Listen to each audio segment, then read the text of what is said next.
Mesdames, Messieurs, bonsoir. C'était un défi. Réunir plus de 600 personnes parmi les plus puissantes du monde et les amener à s'intéresser à la Guinée. C'est vrai que le professeur Alpha Condé qu'il a présenté au peuple guinéen, je cite, au chevet de la Guinée. Eh bien, c'est fait. Les investisseurs et bailleurs de fonds se sont exprimés sur la Guinée, plus de 6 milliards de dollars annoncés. Je reçois dans cette émission le ministre du Budget pour comprendre ce que cette volonté des puissances financières peut changer dans notre vie de tous les jours. Monsieur le ministre, bonsoir. Bonsoir. Alors, merci d'être avec nous sur ce plateau. Monsieur le ministre, pourquoi Abu Dhabi? Et pourquoi Abu Dhabi? Comme vous l'avez dit tantôt, je pense que ça va en droite ligne des objectifs que le président de la République s'est fixé depuis son élection à la magistrature suprême de la Guinée.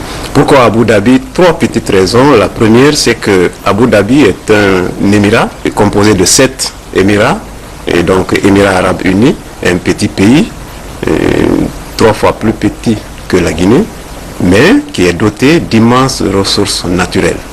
Et comme la Guinée est un scandale géologique, nous avons beaucoup de richesses naturelles, sol, sous-sol, et nous avons voulu partager l'expérience d'Abu Dhabi pour que, comme l'adage le dit souvent, que les ressources naturelles sont une malédiction. C'est le contraire qu'on a vu avec les Émirats arabes unis.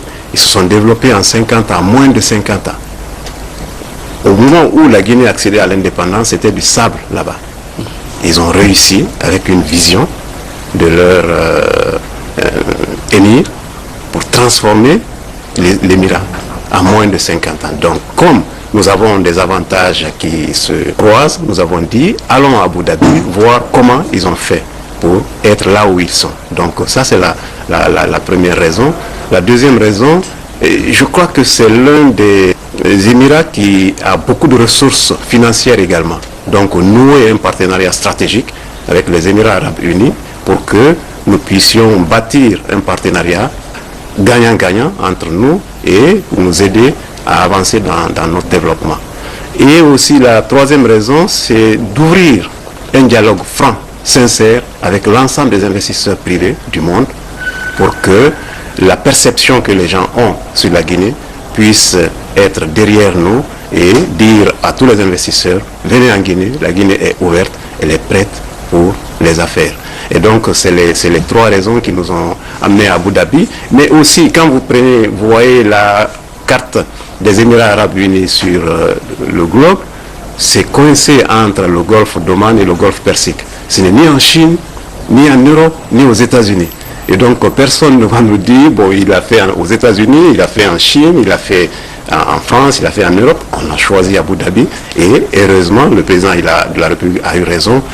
Tous ces grands pays se sont retrouvés à Abu Dhabi pour nous accompagner. Donc, c'est les trois raisons qui nous ont amenés à organiser cette conférence des bailleurs de fonds et des investisseurs privés à Abu Dhabi. C'est vrai qu'on était à Abu Dhabi, il n'y avait pas que les citoyens d'Abu Dhabi à s'intéresser à la Guinée, il y avait tout le Gotha, comme vous l'avez dit. Quels étaient les principaux acteurs ou les grands acteurs d'Abu Dhabi? Les grands acteurs, je pense qu'il faut d'abord prendre les Émirats.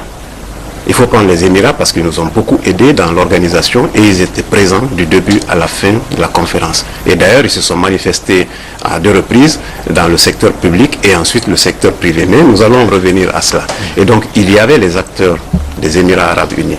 Il y avait aussi tout le Gotha du monde financier. Nous qui avons l'habitude d'aller à Washington ou aller assister aux réunions annuel du Fonds monétaire de la Banque mondiale, on pensait que nous étions à Washington. Parce que les gens qu'on a l'habitude de rencontrer à Washington, ils étaient tous là. Vous prenez le groupe de la Banque mondiale, qui était représenté par son vice-président, Makhtar Diop, chargé de l'Afrique. Il y avait aussi notre administrateur de la banque, il y avait le directeur des opérations, il y avait aussi des chefs de division. Donc, au niveau de la Banque mondiale, il y avait la représentation nécessaire. Le groupe de la Banque mondiale, il y a la SFI aussi. Il y avait le PDG de la SFI chargé du continent africain et de l'Amérique latine. Donc, du côté de la SFI aussi, il y avait une représentation adéquate. Le Fonds monétaire, la même chose. Et quand vous prenez aussi toutes les agences multilatérales, le PNUD était représenté, les Nations Unies étaient représentées, la France était représentée, l'AFD était représenté, le fonds saoudien, la banque islamique, la BAD, le fonds cohésien. Donc, c'est tout le Gotha. Et il y avait des privés aussi. Il y avait le milliardaire sud-africain Patrice Motsepe qui était présent, qui a d'ailleurs animé un panel. Il y avait Sam Walsh, le PDG de Rio Tinto. Il y avait le patron de Chinalco, le chinois, qui était là. Et donc je pense que c'est l'ensemble du Gotha, que ce soit sur le plan bilatéral ou multilatéral, et également sur le plan des investisseurs privés qui étaient présents à Abu Dhabi. Plus de 600 invités ont répondu à l'appel. Et aussi, il ne faut pas oublier qu'il y avait plus de 70 opérateurs économiques locaux de la Guinée qui étaient présents aussi, qui sont venus pour d'abord nouer des partenariats avec leurs homologues du monde entier, apprendre aussi dans le tas comment les affaires peuvent être nouées et se multiplier et se diversifier. Mais comment expliquer ce grand intérêt des puissances financières pour la Guinée? Comment expliquer ce grand intérêt? Je pense qu'il y a deux facteurs fondamentaux. Le premier facteur, c'est la volonté affichée du président de la République qui a été élu pour une fois démocratiquement en 2010, de transformer toute cette richesse de ce pays avec une vision qui, en fait, au-delà des années 30, 2030 bien sûr, 2035, que la Guinée soit un pays émergent. Je pense que nous pouvons gagner ce pari avec toutes les richesses naturelles qu'on a, bauxite, fer, or, et énergie, et aussi l'agriculture. Donc il y a cette stabilité politique qui est là, avec la vision de son président de la République, après les élections législatives bien sûr, donc la fin de la transition, et toutes les réformes qu'on a menées depuis 2010, décembre 2010 jusqu'à maintenant, en passant par l'atteinte du point d'achèvement de l'initiative PPT, et toutes les réformes qui visent à asseoir une base solide pour un développement harmonieux de la Guinée. Et aussi, ces facteurs ont permis aux investisseurs privés étrangers et aux partenaires de développement de nous accompagner davantage dans le programme de société du président de la République, parce que vous avez beaucoup de ressources naturelles ici. Le monde a besoin de ces ressources naturelles. Et donc il faut venir nouer un partenariat pour que ces ressources puissent être exploitées dans le strict bénéfice et des populations guinéennes et des partenaires aussi au développement et des investisseurs privés. Monsieur le ministre, certains étaient surpris de voir que de grandes personnalités du monde des finances se fassent l'avocat de la Guinée. Qu'est-ce qui a changé dans notre économie depuis 3 ans qui fait que toutes ces personnes aujourd'hui nous font confiance? Vous savez, la Guinée revient de loin. L'expression Guinée is back n'est pas fortuite. La Guinée revient de loin. Quand vous prenez 2010, en fin d'année 2010, au moment où le président Alpha Condé a été élu, mais tous les indicateurs macroéconomiques étaient au rouge, et totalement au rouge, avec une croissance qui patinait, d'abord à moins 0,3% en 2009 et ensuite à 1,9% en 2010. Or, le taux de croissance de la population, c'est plus de 3,1%, et donc c'est une croissance à peu près négative. Aussi, vous avez un déficit budgétaire qui était abyssal, plus de 12% du PIB. Et ce déficit était financé par la planche à billets. Et donc, quand vous financez votre déficit par la planche à billets, vous accélérez l'inflation. Et donc, en 2010, l'inflation était à combien? À 20,9%. Et donc, ça, c'est le principal ennemi de la population, du pauvre. Parce que même si son revenu nominal est important, mais si le taux d'inflation est de 20-30%, je pense que son revenu net ne vaut absolument rien. Donc, vous prenez aussi, on était incapable de faire face à la couverture des importations en 2010. Parce que les réserves de change couvraient à peine un mois. Ça n'atteignait même pas un mois. Et c'est pourquoi le taux de change était instable. Il y avait beaucoup d'attaques sur le taux de change. Et donc, quand vous prenez la situation macroéconomique, à l'époque, c'était dramatique. On a aussi évalué en 2010 le taux de pauvreté en Guinée. On pensait qu'en 2012, on allait passer de plus de 56% à 58% de pauvres en Guinée. Mais avec les réformes qui ont été menées entre 2011 et 2012, une enquête légère de la pauvreté a été menée en 2012 dans le cadre de l'atteinte du point d'achèvement de l'initiative PPTE. Les réformes que le gouvernement a eu à faire entre 2011 et 2012 ont permis de ralentir un peu cette descente aux enfers. Parce que je vous rappelle qu'en 2001-2002, nous avons fait une première enquête sur la pauvreté. Le taux de pauvreté en Guinée, c'était de 49,2% en 2002. En principe, ça devait continuer à baisser. Au lieu de baisser, en 2010, c'était à plus de 55%. Et donc, je pense que c'est ce regain de confiance que les partenaires ont vu en la politique menée par le chef de l'État, par son gouvernement, par le sacrifice de l'ensemble du peuple de Guinée, parce que vous voyez aujourd'hui Abu Dhabi, mais il faut faire un recul en arrière. En 2012, vous voyez aussi l'endettement de l'État qui a été effacé.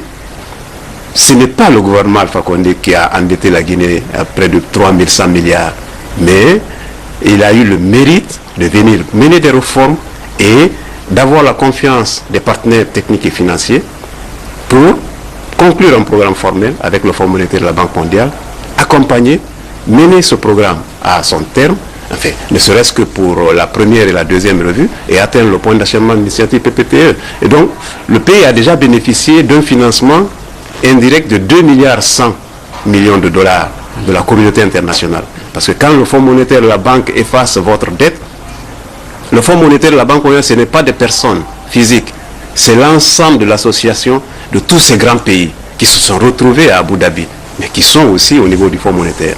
Les États-Unis, l'Allemagne, la France, la Belgique, la Russie, l'Inde, tous les pays, y compris la Guinée. Et donc je pense que c'est cette dynamique de réforme qui a été entreprise depuis 2010, enfin, depuis l'arrivée du président de la République au pouvoir, qui fait que la Guinée revient. La Guinée a de plus en plus mérite beaucoup plus de confiance de la part et des partenaires bi- et multilatéraux, et également de la part des investisseurs privés, parce que beaucoup de réformes ont été menées. La Banque mondiale a sorti son classement Doing Business, vous avez tous suivi. En 2 ans, nous avons amélioré notre position de 7 points. Alors que c'est un classement dynamique, ça bouge, tous les pays font les réformes. Si vous êtes 188e et que vous ne fassiez pas de réforme, vous pouvez être 189e ou 190e. La plus forte raison, si les choses se dégradent chez vous. Mais malgré ça, dans cette dynamique, et malgré une année 2013 très difficile pour nous, nous avons pu avoir 4 points de plus. L'année dernière 3 points et cette année 4 points, donc 7 points. Donc je pense que c'est cette dynamique de réforme, c'est cette dynamique d'engagement sur le plan politique qui fait que la communauté internationale a beaucoup plus de confiance actuellement au gouvernement guinéen, au président de la République de la Guinée, pour se décider à nous accompagner. Et dire que ces réformes hardies ont été possibles ou réalisées dans une situation politique des plus tumultueuses. Oui, c'est aussi l'un des... S'il y avait le calme, la quiétude, on aurait fait mieux. On aurait fait mieux parce que je vous donne juste un exemple pour 2013. Nous avons engagé des réformes en 2010, fin 2010, 2011, 2012, et on a pu tirer la croissance autour de 4% en 2011 et 2012. Mais malheureusement, en 2013, comme vous l'avez vécu, comme nous avons tous vécu, avec les mouvements sociaux, la fermeture des marchés et les grèves répétées, ont fait que l'activité économique a baissé et donc la croissance aussi s'est légèrement ralentie. Au lieu de plus de 5% de croissance prévue, nous allons sortir en 2013 à un taux de 2,5%. Sur le plan budgétaire, nous avons eu un impact très néfaste de cette situation parce que nous avons perdu ou nous allons perdre par rapport aux projections initiales plus de 1400 milliards de recettes sur un montant total de 9000 milliards et donc plus de 3% du PIB. Sinon, en 2 années de réforme, nous avons pu faire passer le taux de prélèvement fiscal à travers les réformes que nous avons menées, que ce soit la douane ou les impôts, de 15% à 20% en 2012. Et nous comptions aller à 22% en 2013. Mais malheureusement, nous allons patiner entre 18,8 et 19% à cause de l'impact justement de ces crises répétées. Donc peut-être qu'après les élections législatives, la situation politique et sociale va davantage s'améliorer. Alors, Monsieur le ministre, on retourne à Abu Dhabi. Comment se sont déroulés les travaux à Abu Dhabi? Les travaux se sont déroulés à Abu Dhabi de la manière suivante. Il y avait déjà d'abord les allocutions, les différents témoignages. La séance a été ouverte bien sûr par le président de la République, accompagné du ministre des Affaires étrangères des Émirats Arabes Unis. Et ensuite, il y a eu une succession de discours, de témoignages. Les hautes personnalités que j'ai citées là sont venues témoigner de leur engagement à soutenir la Guinée. À commencer par la Banque mondiale, le Fonds saoudien, mais aussi d'autres personnes qui ont été grands responsables dans leur pays. Je parle du Premier ministre britannique Tony Blair, qui est venu expliquer les réformes d'abord que le gouvernement a menées en 2011 et 2012 et les perspectives, la vision qu'il a. Et la vision qu'il a s'intègre à la vision du président de la République. C'est-à-dire profiter de nos avantages comparatifs, profiter de nos ressources internes, c'est-à-dire l'énergie, les mines et l'agriculture pour diversifier l'économie. Et c'est ce que j'ai dit. Il faudrait que nous nous inspirions du cas des Émirats Arabes Unis pour que nos ressources minérales, nos ressources naturelles puissent être bénéfiques pour nous et que dans 10 ans, 20 ans, 30 ans, même si on parle de bauxite, d'or ou de fer et aussi des grands barrages et de l'agriculture, mais qu'on parle aussi du dynamisme, du tourisme, du dynamisme de l'agro-industrie, du dynamisme des autres secteurs. Donc, c'est un peu les perspectives que le gouvernement a pour diversifier l'économie, pour que l'ensemble du peuple de Guinée puisse vivre mieux et heureux dans les années à venir. 6 milliards de dollars d'investissement. Quels sont les secteurs qui vont être concernés par ces En fait, les engagements pris par la communauté internationale, et là aussi c'est au bas mot, parce que quand on a fait le compte, on n'a pas encore intégré la participation du Japon. La JICA est venue noter son engagement pour accompagner la Guinée, mais pour le moment on n'a pas eu de chiffres. Et également, je n'ai pas intégré l'Union européenne. La fin du 10e fait depuis le 11e également. Donc en dehors de ça, globalement, on a 6 milliards 5 millions de dollars. 6 milliards 5 millions de dollars pour 1 milliard 5 millions de dollars, 1 milliard de dollars sur le secteur public. Et 5 milliards pour le secteur privé. Alors le secteur public, la Banque mondiale a annoncé environ 500 millions de dollars, 492 exactement, d'accompagnement à la Guinée dans les prochaines années. Ça c'est la Banque mondiale. Le Fonds saoudien, 300 millions de dollars. La BAD, Banque africaine de développement, 250 millions de dollars. Le Fonds saoudien, 172 millions de dollars. La France, un peu plus de 120 millions de dollars. Abu Dhabi, 90 millions de dollars, 60 pour l'énergie et 30 pour l'agriculture. Aussi, l'Allemagne est venue annoncer un soutien au secteur de l'éducation et de la santé de 32 millions de dollars. Aussi, le Fonds coïtien, 65 millions de dollars. La BIDC, la Banque d'investissement pour l'Afrique, de 60 millions de dollars. Et donc, quand on ajoute tout ça, et on sort à plus d'1,5 milliard. Mais ce qui a été pathétique dans ces annonces, au-delà des partenaires bi et multilatéraux, il y a eu des entreprises privées aussi qui sont venues annoncer leur soutien. Je pense que ce n'est pas le montant qu'il faut voir, c'est la perception. Il y a la première entreprise, elle est guinéenne ici, c'est une multinationale, mais elle vit représentée en Guinée, c'est Ariba MTN, qui a annoncé mettre en place pour 50 écoles de l'énergie solaire. Ensuite, il y a un investisseur sénégalais, un groupe qui est venu, qui a dit ils sont prêts à accompagner la Guinée. On sait que toute cette politique menée par le gouvernement doit s'adosser fortement sur le secteur éducatif. Il faut qu'on mette un accent important sur l'éducation, que ce soit l'enseignement de base ou l'enseignement professionnel. Et donc, il accorde, à partir de cette année, chaque année, 10 bourses d'études aux étudiants guinéens, 10 bourses d'études. Le montant, c'est un peu plus de 100 000 dollars. Mais ce n'est pas le montant qu'il faut voir. C'est la perception qui est derrière le montant. Et aussi, nous avons noté La Fondation africaine pour le renforcement des capacités, l'ACBF aussi, est venue témoigner, d'abord expliquer les réformes qui ont été menées, et à cause de ça, est prête aussi à accorder des formations, des appuis techniques, que ce soit au cadre guinéen ou aux structures administratives, pour renforcer un peu la capacité institutionnelle et humaine des administrations publiques. Donc, sur le plan du secteur privé, ça a été les annonces phares. Et je pense que nous sommes en train de faire le point de la situation. Et c'est sûr que le 1,5 milliard de dollars, c'est juste le plancher. Nous allons continuer à monter. Et si on intègre la participation de l'Union européenne et puis des autres bilatéraux également. Mais au niveau du secteur privé, quand j'ai dit pourquoi nous sommes allés à Abu Dhabi, l'une des raisons, c'était de nouer un partenariat stratégique avec les Émirats. Et donc, nous avons signé un avenant à la convention de Global Alumina Company de 5 milliards de dollars au titre des investissements privés. Et donc, parce que, vous le savez, le principal actionnaire du projet Global Alumina, BHP Billiton, s'est retiré.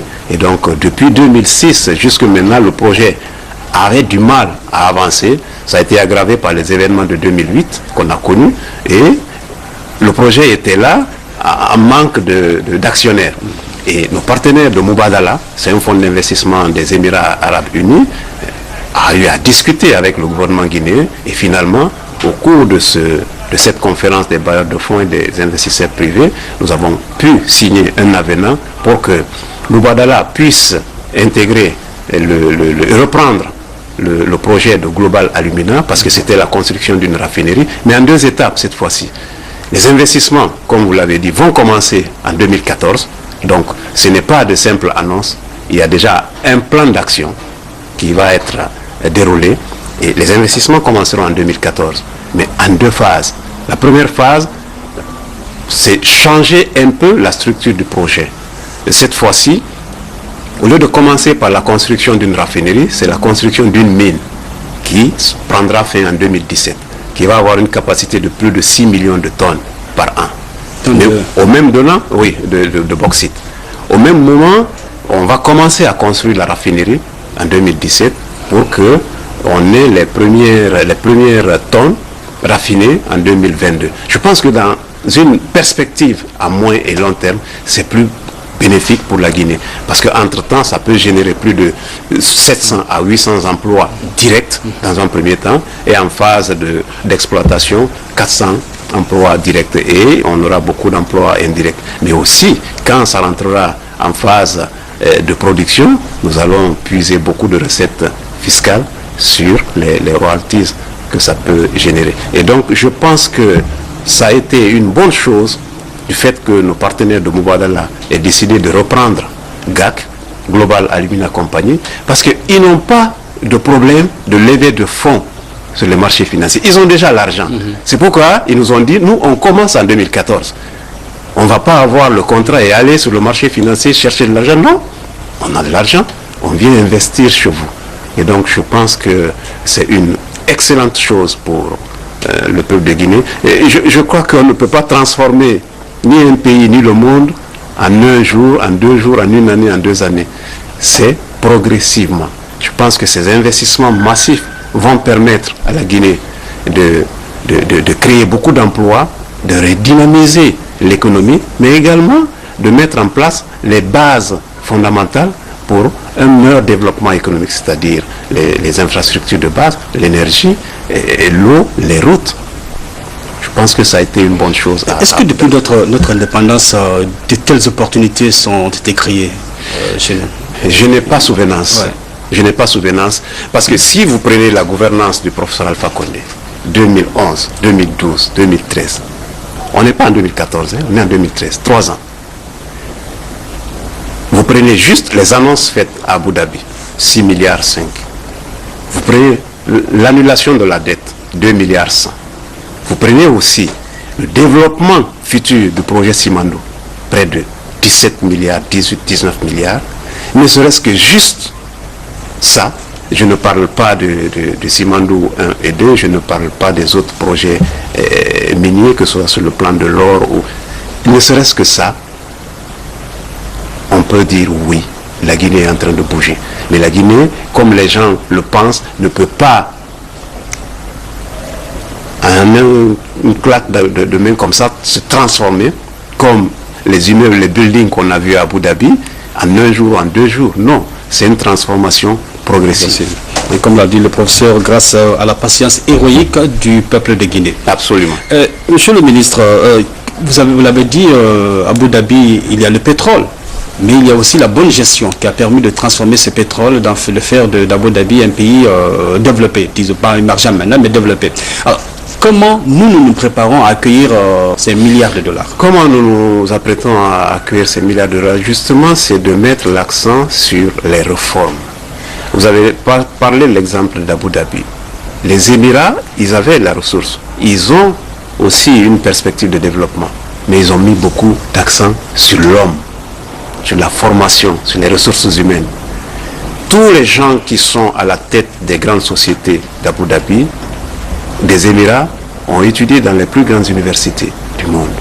Mais malgré ça, ils continuent à se faire assister par les grands connaisseurs du monde. Donc je pense que nous, de notre côté, l'accent doit être mis. C'est pourquoi j'ai donné l'exemple du Sénégalais qui a financé 10 bourses d'études. Donc je pense que la perspective de développement de la Guinée pour un pays émergent à l'horizon l'an 2035, il faut absolument qu'on mette l'accent sur l'éducation, qu'on mette l'accent sur l'enseignement d'abord. Parce que c'est l'homme qui peut faire transformer justement toutes ces potentialités. Et je pense que c'est ces réflexions qui sont en train d'être menées chez nous.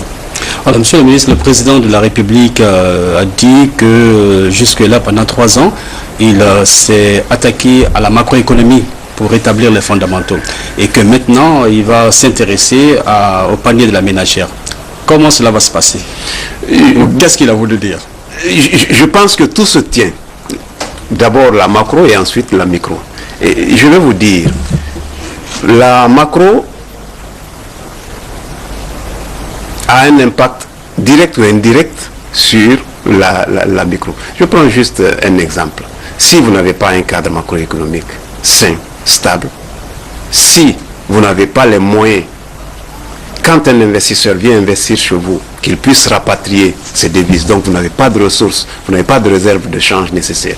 Si votre taux de change varie d'un jour à l'autre, d'un sommet à un autre, si dans votre pays le taux d'inflation est à un niveau très élevé, et donc les indicateurs macro ne sont pas bons, vous n'aurez pas d'investisseurs.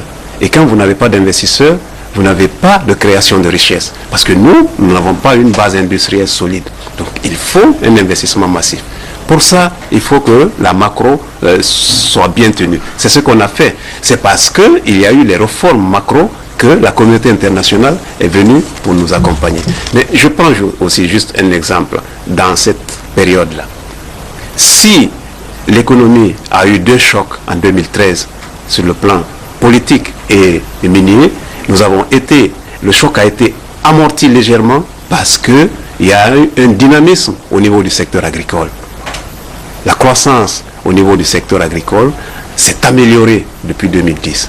Et donc, quand la croissance du secteur agricole s'améliore, je pense que ça a un effet sur le panier de la ménagère. Parce que plus de 50% de nos compatriotes vivent du secteur de l'agriculture. Alors, si ils ont un revenu qui s'améliore au niveau agricole, je pense que ça peut avoir un impact.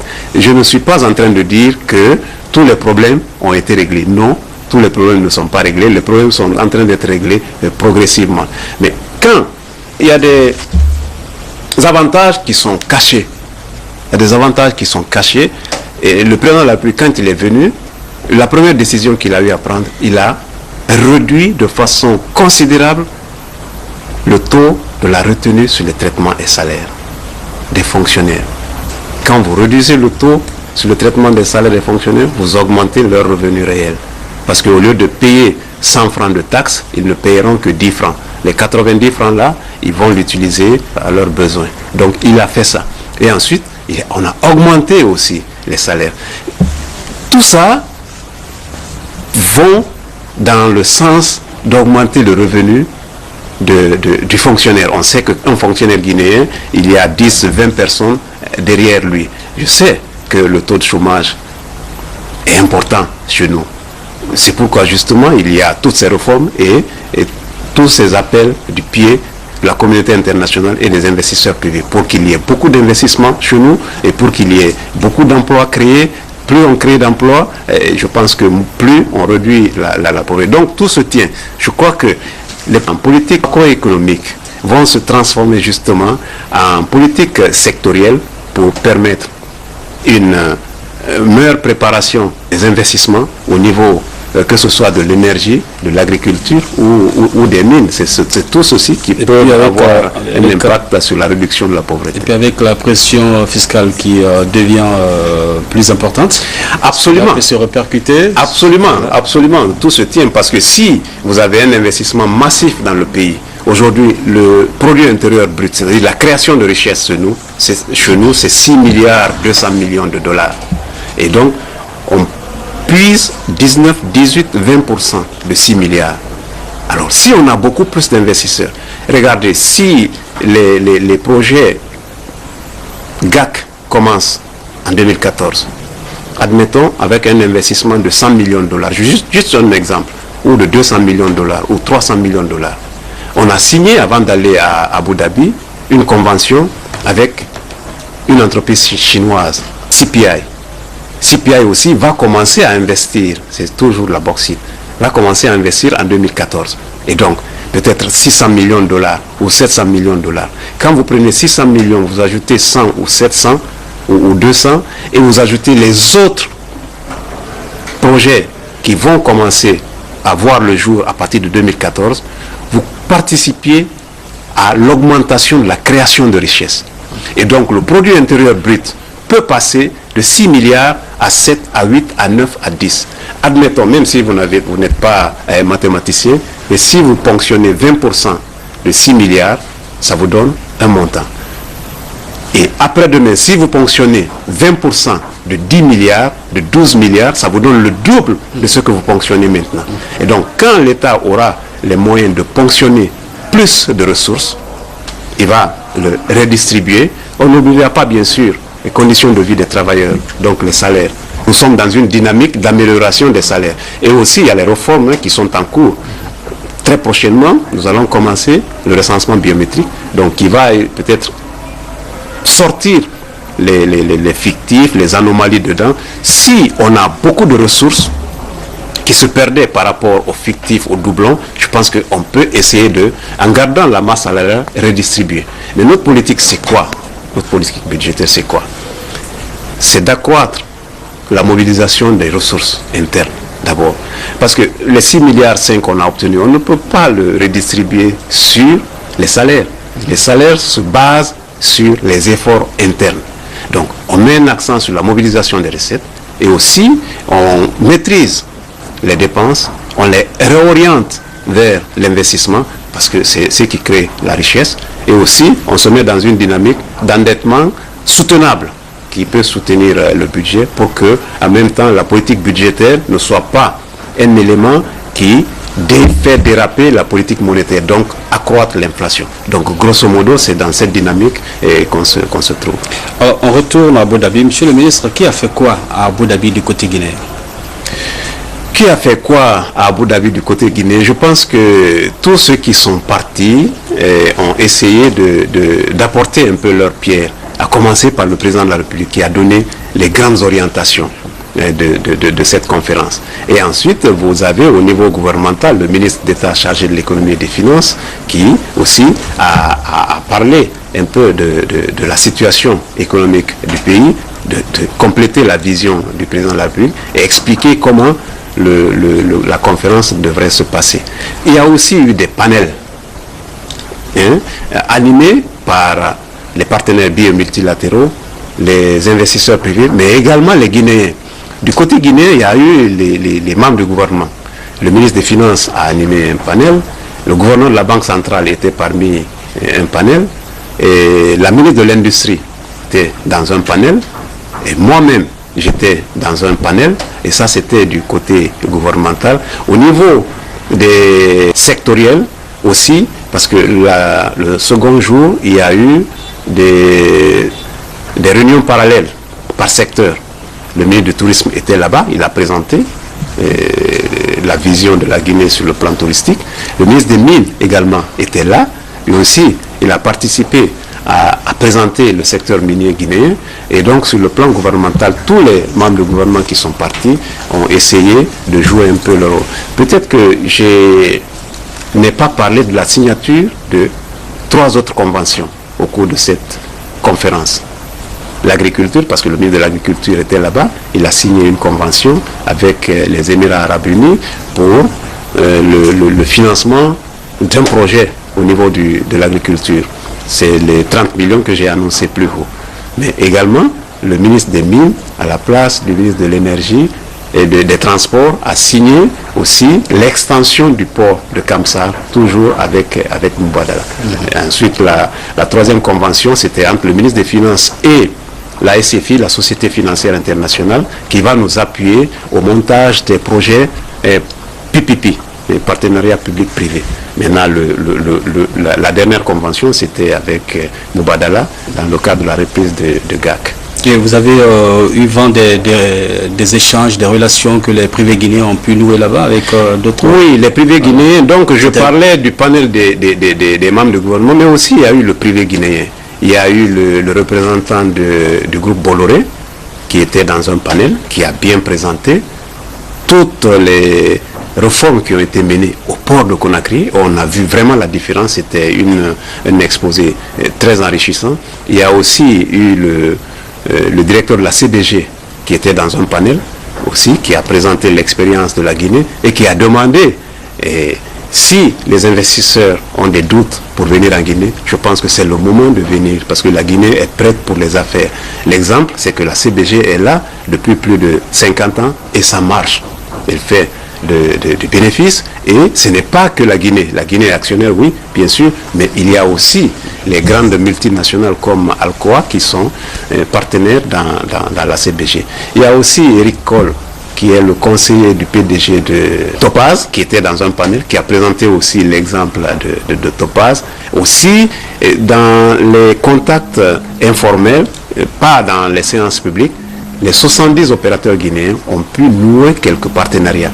J'ai écouté, par exemple, un opérateur guinéen qui a rencontré le PDG de la plus grande société de BTP de la sous-région, qui est basée aux Émirats Arabes, qui est basé à Abu Dhabi, qui couvre l'ensemble des pays du Golfe, qui a été tellement séduit par ce qui s'est passé à Abu Dhabi, il a dit qu'il vient à Conakry, qu'il va demander l'autorisation des autorités émiraties pour qu'il vienne à Conakry entre le 5 et le 10 janvier 2014.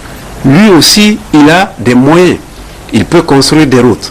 Il peut aussi construire des hôtels.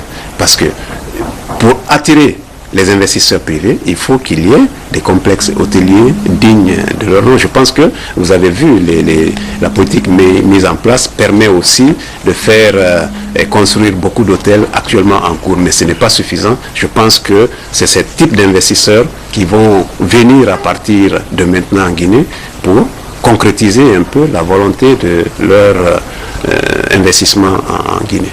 En somme, Abu Dhabi, c'est le grand tournant de l'économie guinéenne. C'est effectivement le grand tournant. Il nous faut maintenant mettre en place un mécanisme de suivi des engagements qui ont été pris. Et comme on a la liste de tous les participants, essayer peut-être de relancer et de les demander de se décider plus vite, plus tôt, pour que les engagements que la communauté internationale a eu à prendre à Abu Dhabi puissent se concrétiser le plus rapidement que possible. Et donc, effectivement, on a organisé les élections présidentielles, les élections législatives, il y a la fin de la transition, il y a la conférence d'Abu Dhabi, il y a l'engagement ou les engagements donnés par la communauté internationale et aussi les investisseurs privés. Donc je pense que c'est le bon moment que la Guinée puisse accélérer son développement. J'allais me reprocher si je ne citais pas les représentants de la sous-région.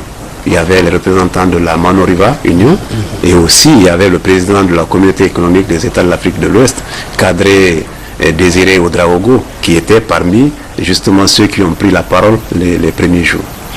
Monsieur le ministre, peut-être une dernière question, et là on revient à vous, à votre département. Quel chantier vous avez trouvé quand vous avez été nommé ministre du Budget? Qu'est-ce que vous avez changé dans ce secteur? Beaucoup de choses ont été changées. En quelques mots, monsieur le ministre. En quelques mots. Premièrement, le budget de l'État n'était jamais présenté dans les limites des autorisations parlementaires, c'est-à-dire que le budget était toujours voté au début de son exécution ou après le début de son exécution. Je ne sais pas si je me fais comprendre. Le budget 2012, en principe, avant le 1er janvier, doit être adopté par le gouvernement et l'Assemblée ou le CNT en 2011.